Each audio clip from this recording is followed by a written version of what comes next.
Toni VanderHeyden and Greg Saunders with Sold On Toni. I know that last time we talked about inflation. Yes, we did. And home sale prices, but now we're going to talk about first-time home buyers because Yeah. they're out there and they're excited and nervous. They are. They're excited. They're nervous. But interestingly enough, we should have about 40% of our sales overall to be first-time home buyers. And unfortunately, we are clear back to about 26% Wow. of buyers right now are first-time home buyers.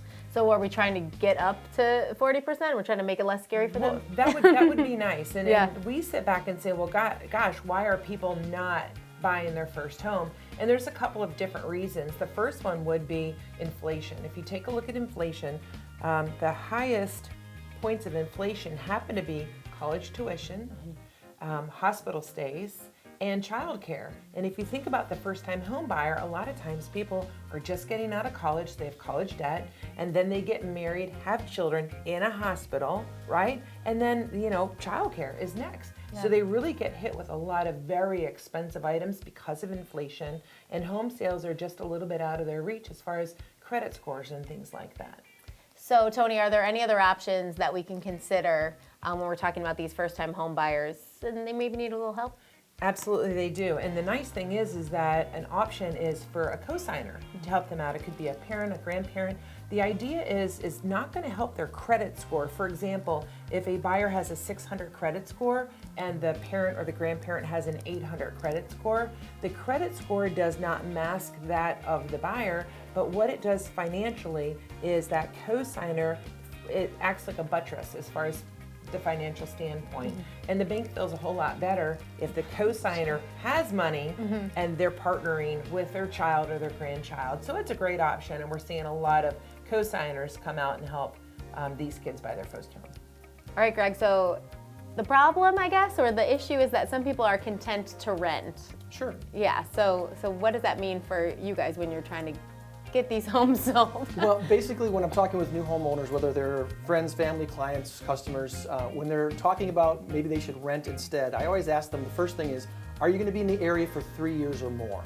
If you're only going to be in the Rockford area for less than 3 years, you're probably better off renting. It's a pretty high risk to hope that your home has gained a lot of equity within 3 short years to turn around and then sell it. So if you're going to be in the area for less than 3 years, yeah, you're probably going to be wanting to rent. The other thing would be is if your credit score isn't quite up to snuff yet. If you're under 600, you're not ready to buy a house. So you might want to start working on that credit score, and we have some awesome local lenders that can help you do that. Sometimes what you think will improve your credit score isn't really going to improve your credit score. So you want to talk to someone who actually does this for a profession and find out, okay, should I be paying this off or just down?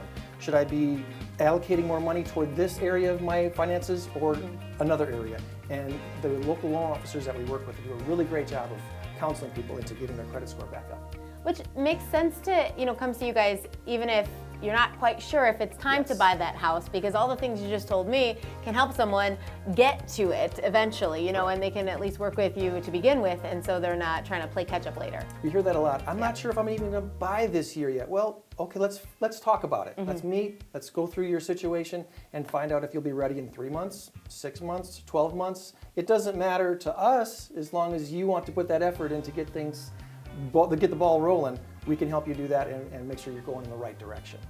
All right, so what if you're like halfway there to being able to buy a house?